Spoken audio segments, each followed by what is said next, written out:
Hey everybody, welcome back to a brand new Integrative Health Coach Success podcast. I'm Dr. Stephen Cabral, board certified Doctor of Naturopathy, founder of the IHP or Integrative Health Practitioner Institute. So today we're going to be going over why your Instagram following may not be growing. And this goes for all social media, but today we're going to talk specifically about Instagram simply because it is the easiest way and fastest way for coaches like yourself to be able to connect with potential clients online. So I want to share with you are all the top tips as to what might be broken, then of course, how to then fix it. And you will have all of that in just about 12 minutes from now. So let's dive right in.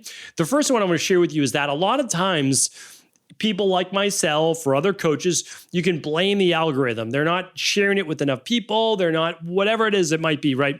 What I want to share with you is that some of that was actually true, depending on the topic that you were talking about on YouTube or Instagram a few years back. Now, some of it does hold true to today. There is still a little bit of censoring. However, for general health topics, that I can tell you that's not the case. I talk about some pretty controversial topics. You can't get away with it on YouTube. I'll be honest with you. You can't talk about ivermectin, you can't talk about cancer, you can't talk about all sorts of different things like that on YouTube. Just not going to happen. I've gotten all the strikes. I've gotten the strikes for you. You don't need to do it. So here's what I want to share with you. Instagram, Facebook, they're just far more lenient to be able to say what you choose to say, and that can be totally up to you. So I don't want us to blame the algorithm. I will say that it takes a little bit to grow your account. And the reason is based on the size of your account will be based on the amount of people they'll start to show your post to. But if there's great engagement, which means view time on the video or post, and also comments, likes, and shares, the more of that, the more people it will be shown to. So you could have, let's say an average post of mine gets 8,000 views. Let's say that, maybe whatever it might be. Let's just say 8,000. Okay. I've had some that have done 10 million.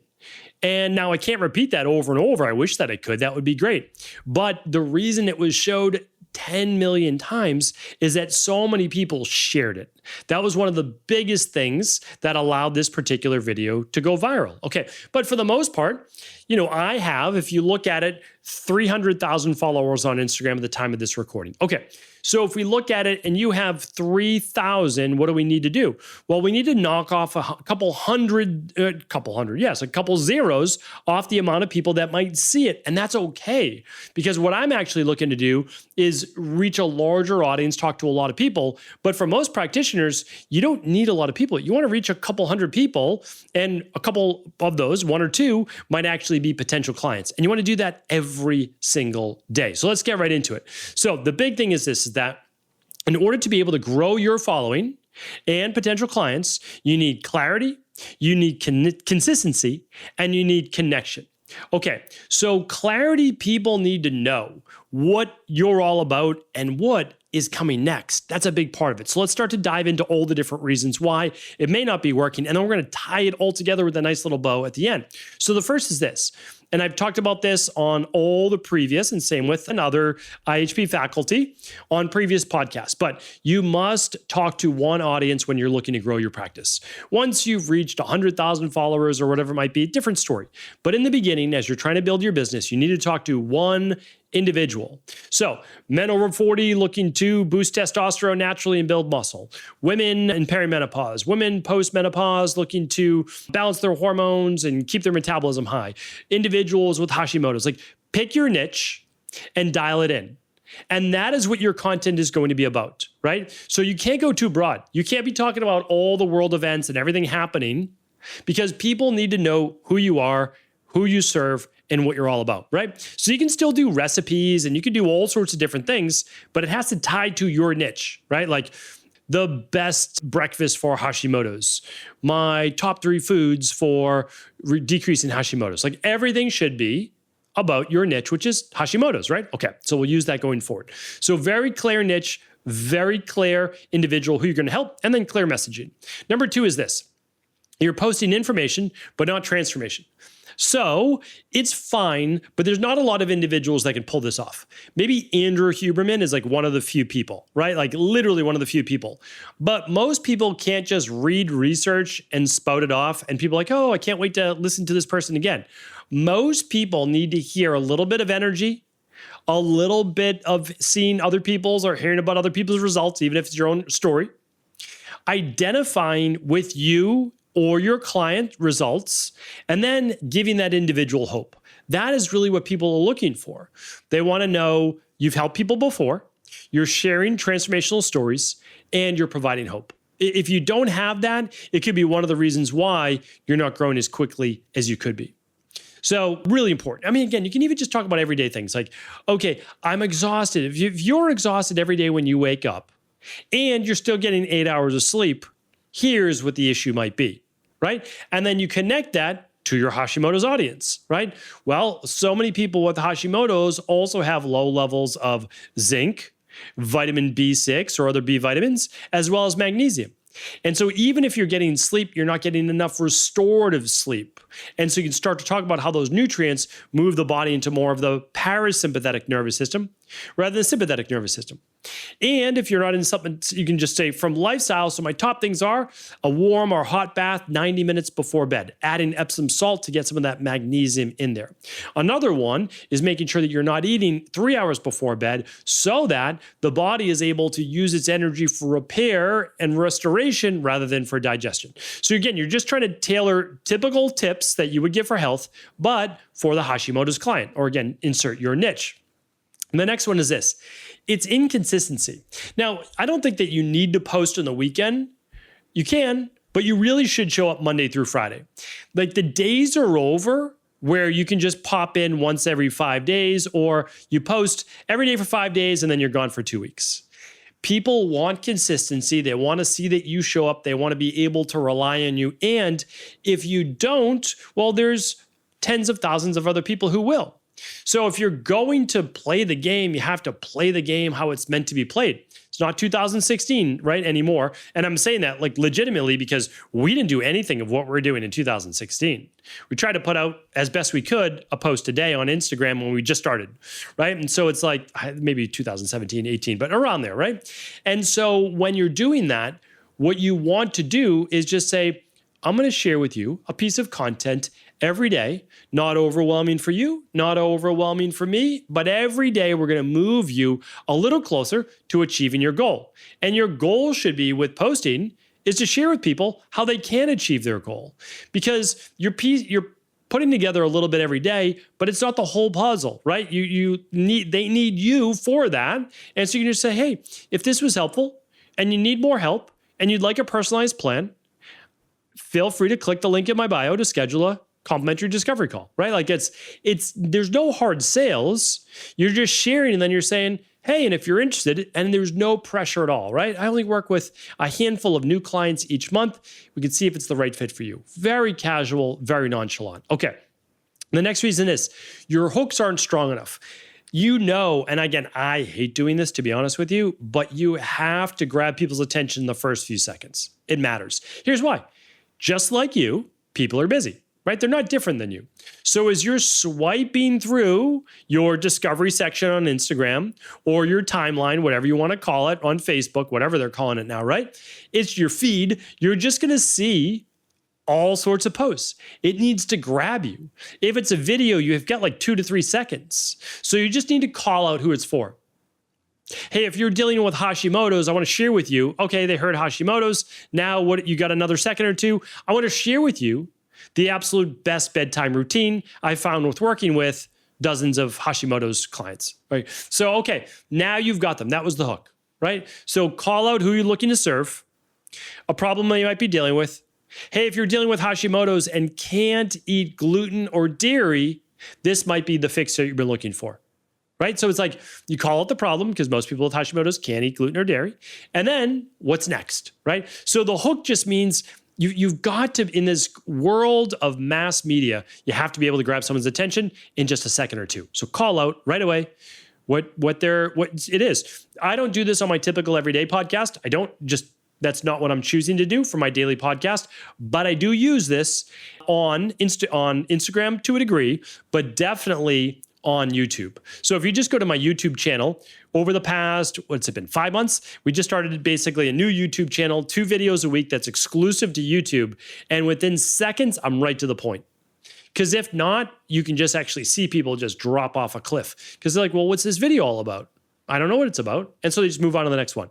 So it is part of the game. And again, if you want to win, you got to play the game. And by winning, you mean developing a great practice, helping a lot of people, and doing what you love. Like, that's winning. That's at least winning to me. Like, I get to do what I love every single day. Pretty amazing, right? I've had other jobs when I was younger. They're not as great as this. I love what I do. I'm going to play the game, right? I want to be able to help more people. That's the game. All right. Number 5 is that you're not creating relatable content. This is important. Share your struggles that you used to have. Share a client's struggle. Share struggles. And then here's what I used to experience. And here's then how I was able to overcome it. You don't have to give the whole story, but show that you're human. When people always just talk about how they're winning all the time and life is so amazing, it's hard to relate to that person, right? So just share your story. I always share. I don't do it on purpose, but it's just like part of who I am. I got into this because I spent 10 years miserable, like 10 miserable years. So that drives me more than anything else, is that I never want to go back there for myself, and I know what it feels like to be there, and I'm going to make sure that I never give up on anyone that I'm able to work with or talk with. So share that struggle. Or just a couple more I want to share with you is that you're not posting enough video. The swipes, carousels, and static posts are great. So you should post those. And because not everybody wants to watch a video. A lot of people actually like to consume like literally static, I just call them one-liner posts, like just a takeaway. Those do amazingly well. Honestly, better than a lot of what we do. But it has no personality. So definitely keep doing the static posts. Great to see people see what you're all about by looking at your, I call it a gallery, but like your feed, so they know what you're all about when they go to your page. But the video is what makes the connection. Have to have some video in there, okay? Not long, 30 seconds to 90 seconds. That's it. And just share a tip. Really simple, relaxed. Be at your desk, at your computer, outside, walking, hold the phone up. Do 50 takes if you need to do 50 takes. You'll get better and better, and it'll become easier and easier. Definitely do stories. Definitely share in your stories. But what you share in your stories, for the most part, can also be put in your feed as well, at least in the beginning, right? Some stuff you'll just create for your stories, and then some will just be for your feed as well. All right. And again, the reels, at least right now, are going to be key to reaching more people, more views. It's just the reels right now, and for years, it's what Instagram has been favoring. All right, one more to go. You have to give people a reason to stay on your page and to follow. So for Instagram, it doesn't work like YouTube. YouTube, you can say, hey, like and subscribe for new content. You might not see it again. On Instagram, people aren't necessarily doing that. They are following when they've seen a bunch of posts of yours that they like. So they've been like coming back a couple times, or they go to your gallery and they see all the different things. They're like, wow, I really like this person's stuff. Over and over, it's not just one great post, it's a lot, right? So like when that video went viral, I had 10 million views, I didn't get a lot of followers from it.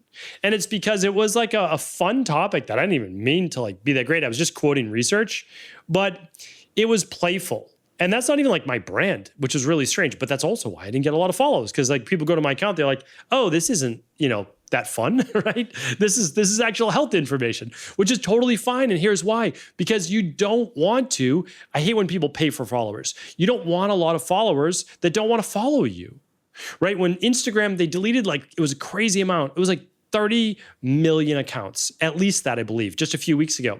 A lot of people's accounts went way down. And I was so happy when my team said, hey, we lost a couple hundred followers.